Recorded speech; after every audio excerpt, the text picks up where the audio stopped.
Great striking, great grappling, great wrestling, but he doesn't have the same resume that a Calvin Kattar does, man. So I wanted to ask you off of the bat, how big is experience going to come into play in this matchup right here? Calvin Kattar said it himself. He says, listen, I've answered a couple of questions in these 5-round fights that I've taken. Arnold Allen, there's a couple of questions that he's yet to answer. Not of his own fault, right? He just hasn't had the opportunity. Now is the opportunity. What do you think? Yeah, no, that's exactly the storytelling that goes into this fight right here, man. You can just look at numbers alone. Calvin Kattar with the 23-6 versus the younger, the Arnold Allen, who is 18-1.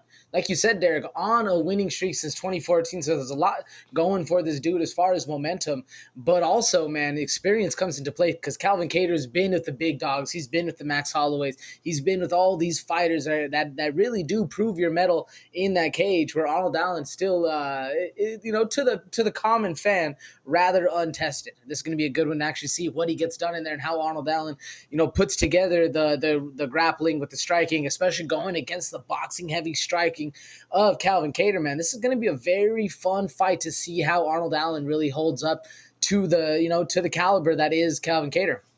Yeah, no, I'd absolutely agree with you. And at the end of the day, I mean, if you were just taking a look, folks, if you're just listening right here, Arnold Allen, he literally, man, the streak is fantastic. Hasn't lost since 2014, but you also do see a run of 1, 2, 3, I guess 1, 2, 3, 4, about 6 or 7 decisions in that span that all went his way, right? Now, a lot of them are unanimous, so of course you're getting the dub. One split decision here. But the question is, man, when it comes down to these unanimous decision victories where he's able to kind of outwill these people, really just like use the cardio to be able to kind of like, get the job done over the course of a long fight. Calvin Kattar also has that same skill in his tool belt, right? Arguably, this is a dude who come around 4 and 5, he's not going to be tired. You're going to be having to put your foot on the gas. And that's where the number one problem becomes, man. Arnold Allen's never fought 5 rounds in his professional MMA career. So I can see him getting off to a hot start. Rounds 1 and 2, definitely in the bag. 3, 4, 5, that's the question. Let's take a step back real quick. And I just want to talk about the last Calvin Kattar fight against Josh Emmett, right? What are we talking about? Same thing, right? Slow start for Kattar, and then he came out hot those last 3 rounds, right? Did he win the fight? No. Should he have won the fight? Probably not. But at the end of the day, if you really come down to look at it, it was a closer fight than a lot of people would probably argue. They probably forgot about it and are now going into this fight, oh, Calvin Kattar got smoked, Arnold Allen's going to beat his ass. And it's like, I don't quite feel that way. So in terms of Arnold Allen's last win being a knockout against Dan Hooker, who made his return to the featherweight division, how much do you read into that going into this Calvin Kattar fight? To the knockout against Dan Hooker, I mean, I guess Dan Hooker 2-3 years ago, that would have carried a lot of weight. But then you get Dan Hooker now, who's dropping down a division back into the featherweight division, gets a little, chinny when a lot of people you're cutting that weight. So does it weigh heavy? Not necessarily, man. It's a big name value. There's a lot. I can see why a lot of people would weigh heavy on that fight. But I think what weighs heaviest right here is what you're talking about, Derek. The cardio, the conditioning, and the pace and pressure that's going to go into this fight right here. Because you're right, Calvin Kattar, man, this dude's going to pour it on rounds 3, 4, and 5 if it stays boxing. But if Arnold Allen can get this fight to the ground, really take it to Calvin Kattar, especially early in the fight, win rounds 1 through rounds 3, and then just get him to the ground and sit there, lay and pray, which I'm not going to say is going to be the game plan for Arnold Allen. But if it was to be, how could he not get a win going? Do you think he's going to utilize that kind of game plan, that kind of ground and pound, put you to the ground, get you there, stay there, land shots on top? Or is he going to test his striking against Calvin Kattar, man? It's a pretty high risk, high reward, if you will, for the boxing. What do you think? Well, I mean, if I remember correctly, right, Josh Emmett is the last dude to fight Calvin Kattar. How many takedowns does Josh Emmett land? And we know how good of a grappler Josh Emmett is, right? Look at the Giga Chikadze fight. What separated a striker versus a striker? Calvin Kattar's wrestling, right? So this is kind of the thing. I think a lot of people, they discount and they underrate Calvin Kattar's grappling ability because he's such a solid striker and because he has such good boxing. But at the end of the day, man, I don't think Arnold Allen, who is a smaller man, and Calvin Kattar said it best himself. He's like, listen, man, muscles don't win fights. But he is a smaller man. I think it's going to be a little challenging for him to solidly get Kattar to the ground and just hold him there. I think it's going to be a lot easier said than done.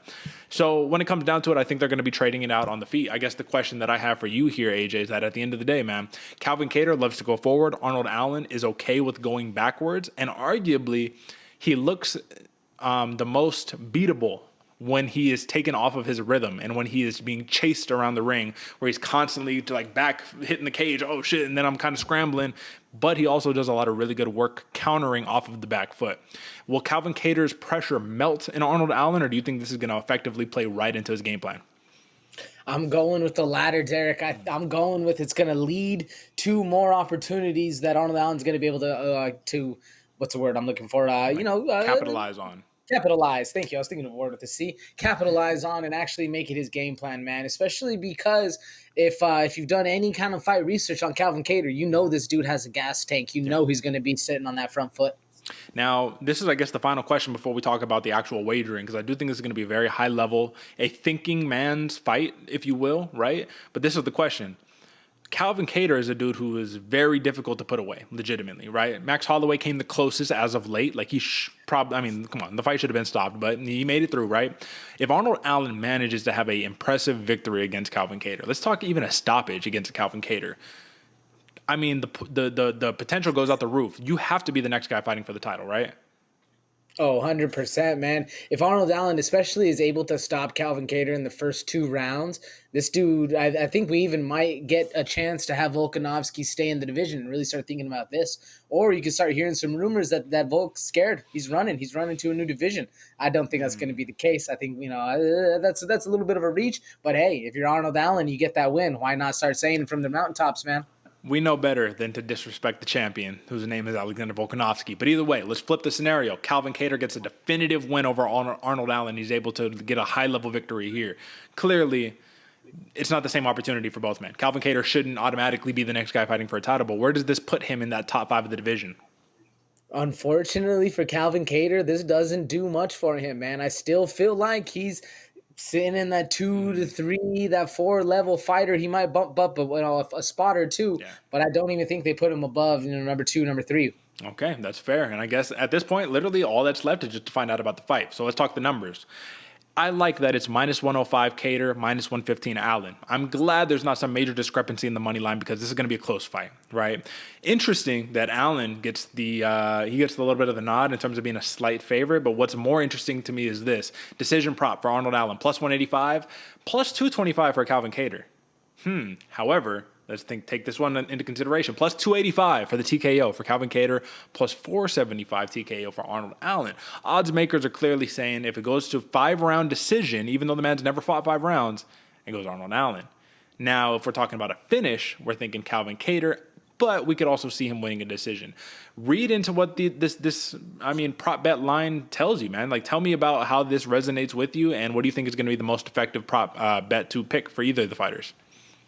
Well, for either of the fighters, man, I think it does have to go down. If you're looking to bet on Calvin Kattar, and I see why it's a plus 285 TKO for Calvin Kattar, there you got to respect the hands of the boxing, man. You got to respect Calvin Kattar. He's coming out. He's going to be throwing knuckles all day long, and that's why the odds makers have him at a plus 285 for that knockout.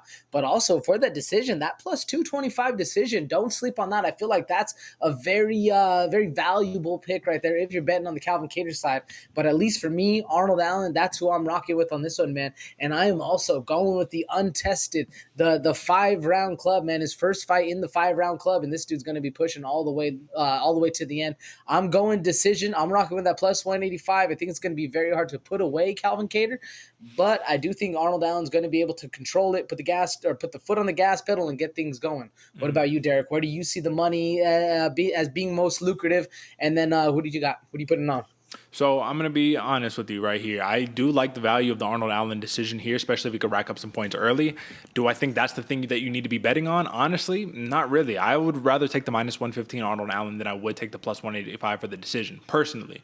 Now, I'm going to go into the different camp. I'm going to roll with the experience of the Calvin Kattar here. I'm going to roll with the forward pressure, but more important than the forward pressure and any of that, it's the underrated grappling, and it's the ability to be a durable man, right? Even though you've been through the wars, Calvin Kattar is very durable. He has fantastic footwork, and he switches it up on you, right? So I just want to say Calvin Kattar Plus 285 for the TKO is not a bad bet to take. However, I will also rock with the decision plus 225 for Calvin Kattar. I'm taking the over, clearly, which is 2.5 rounds. AJ, I just want to let you know it's a 5-round fight, over and under 2.5 rounds here. But more importantly than that, I want to give one quick recall, and then let's move on to the co-main event. This is the recall. Arnold Allen fights Dan Hooker in his last fight. Arnold Allen gets rocked by Dan Hooker, recovers, goes on the offensive, puts Dan Hooker out. Let's not forget, Dan Hooker, who the Hangman is a legit bad man right there, right? He walked him down, made him uncomfortable, and took him off of his rhythm and hurt him immediately. That's Dan Hooker. Calvin Kattar, come on, brother. I'm just saying. I'm gonna leave that for what it's worth, but it's something to think about, folks. I got Kattar. My man AJ got Arnold Allen. I'm going decision. He's going decision, and that's all you need to see right there. Over 2.5 rounds, take it to the bank, and book it. Book it, folks. All right.